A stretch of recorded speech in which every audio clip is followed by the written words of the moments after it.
La meilleure école pour ton enfant, c'est toi. Oh my god. Viens, je t'explique.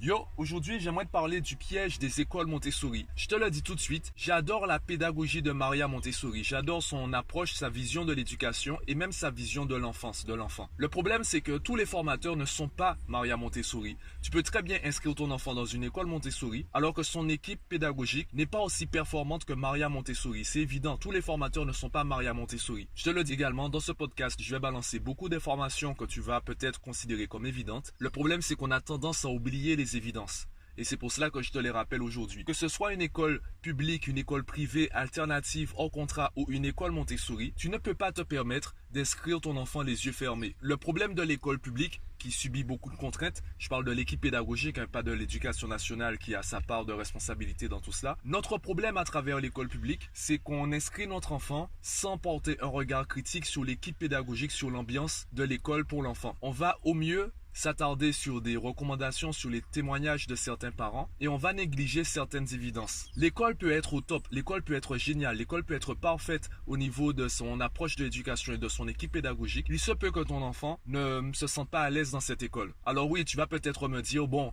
je paye l'école 700 € par mois, elle est super efficace, elle est super réputée, mon enfant n'a qu'à s'adapter. Ouais, c'est très bien de le dire. Va dire ça à un enfant de 10 ans. Ce n'est pas si évident que ça. Surtout que si tu es dans cette situation et surtout dans cette logique, ça veut dire que ton enfant subit son apprentissage, subit son éducation, subit l'école dans laquelle il est inscrit. Parfois, l'école peut être bonne, c'est juste que ce n'est pas la plus adaptée à ton enfant. Et je pense l'avoir suffisamment dit. Le plus important, ce n'est pas d'avoir raison. Le plus important, c'est d'apporter le bon outil aux problèmes de ton enfant, aux besoins de ton enfant. Tu peux avoir le plus beau tournevis au monde. Si ton enfant a besoin d'un marteau, il faut lui donner un marteau pour enfoncer le clou. Et le piège des écoles Montessori, en fait, c'est qu'elles sont victimes de leur succès. Et aujourd'hui, créer une école alternative, une école hors contrat, c'est super facile. Je te prends mon exemple. J'ai pour projet de créer une structure qui va accompagner les enfants qui sont inscrits au CNED. Donc les enfants qui vivent l'école à la maison. Pourquoi je ne crée pas une école à part entière ? Pour moi, le CNED, c'est, on va dire, un filet de sécurité pour les parents. Tu le sais déjà, je refuse que mes élèves dépendent de moi. Je refuse également que les parents dépendent de moi. Le problème des écoles alternatives, c'est qu'elles sont libres de modifier le programme comme bon leur semble. Elles ont leur propre approche de l'éducation, elles ont leur propre approche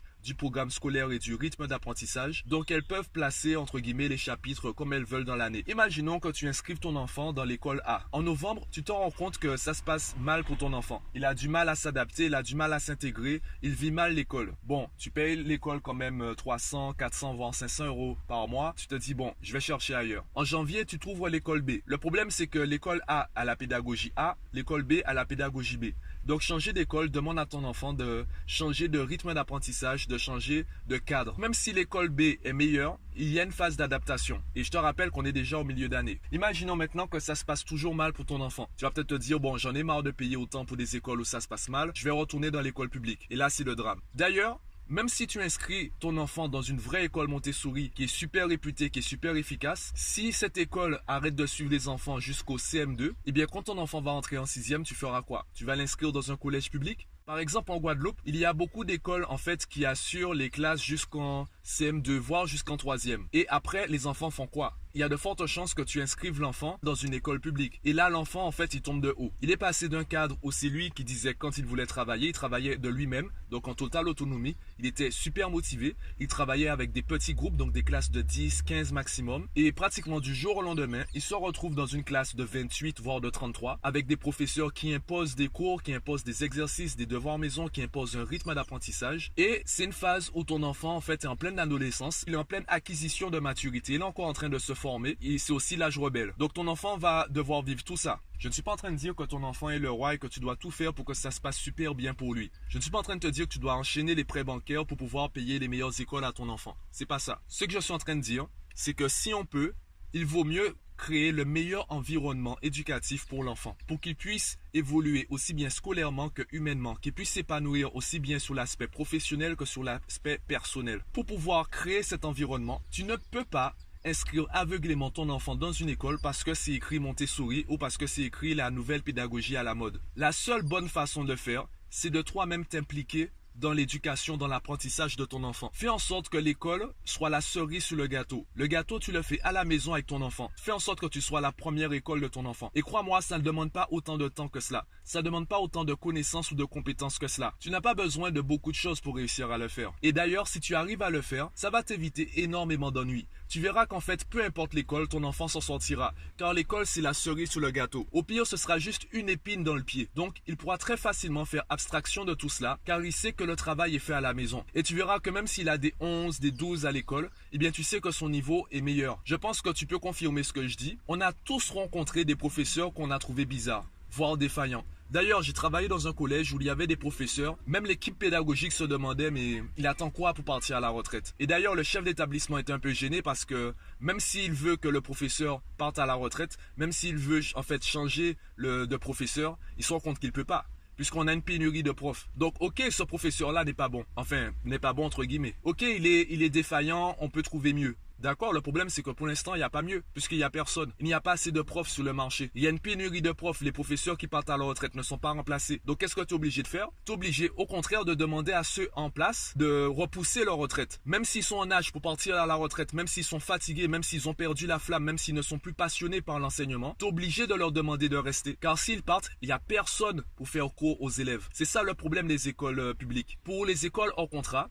aujourd'hui, tu as juste besoin d'un bac pour créer une école primaire. Et ça devient de plus en plus populaire dans les villages reculés de France hexagonale, où on voit des parents qui se réunissent, surtout pour les écoles primaires. Il y a des parents qui se réunissent et qui cotisent ensemble pour que l'un des parents, peut-être le parent le plus patient, qui touche le plus à la pédagogie, à l'éducation, les parents vont cotiser pour que ce parent-là puisse donner cours à tous les enfants. Donc imagine 10 familles, on va dire par exemple 200 € par famille. Avec 2000 € par mois, eh bien, il y a un parent qui peut arrêter son job et commencer à donner des cours aux enfants. C'est un parent qui va peut-être travailler à la maison, donc on va trouver une maison avec un jardin ou peut-être un salon assez grand pour accueillir tous les enfants. Ce parent-là va travailler depuis sa maison, va lui-même enseigner à son enfant et va enseigner aux enfants du village. Ce sera une activité super intéressante et assez lucrative pour le parent concerné. Et tous les autres parents savent que leurs enfants sont dans un groupe de 10, un groupe qu'ils connaissent, ça va créer une communauté. Forcément, ce sera beaucoup plus efficace que l'école publique. Donc ça devient de plus en plus populaire. Effectivement, c'est intéressant, en tout cas pour les classes primaires.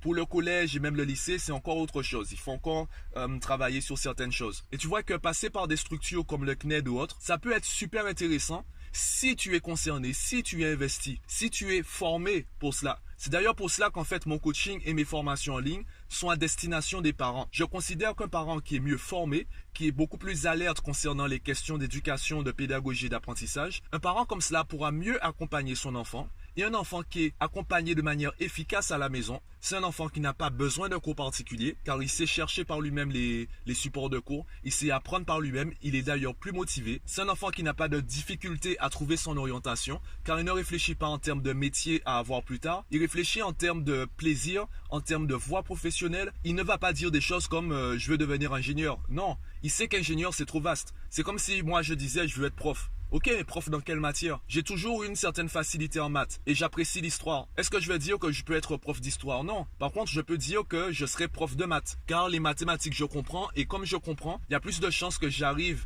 à enseigner les mathématiques plutôt que l'histoire qui est pour moi plutôt un loisir, plutôt un hobby. Je ne suis pas aussi investi dans l'histoire qu'en mathématiques. Par exemple, je parle assez bien anglais pour voyager. Est-ce que je vais me revendiquer professeur d'anglais? Non. Donc tu vois qu'en fonction de tes plaisirs, et également en fonction de tes compétences, de tes talents, tu vas pouvoir définir les voies professionnelles qui te correspondent le mieux et trouver du coup les métiers les plus compatibles avec ta personnalité, ton savoir-faire et ton savoir-être. Pour résumer, le danger des écoles Montessori, c'est de croire aveuglément que parce qu'il y a le mot Montessori, c'est forcément la meilleure école pour ton enfant. La meilleure école pour ton enfant, c'est toi. Et la meilleure façon pour toi de devenir la meilleure école pour ton enfant, c'est de te former concernant la communication, la pédagogie, l'éducation. Est-ce que tu as besoin de prendre des cours du soir, de passer des diplômes sur ces domaines-là? Non. Tu n'as pas besoin de 10 ans d'études. Tu as juste besoin d'être assez bon ou assez bonne pour réussir à accompagner ton enfant efficacement au quotidien. C'est pour cela que je propose des formations écrites. Je ne veux pas te proposer une formation dont tu n'as pas besoin. Je vais te proposer uniquement les outils que tu as besoin de maîtriser, juste ce qu'il suffit de connaître et de maîtriser pour que tu puisses accompagner ton enfant. Donc, je ne vais pas te proposer une formation sur 10 ans.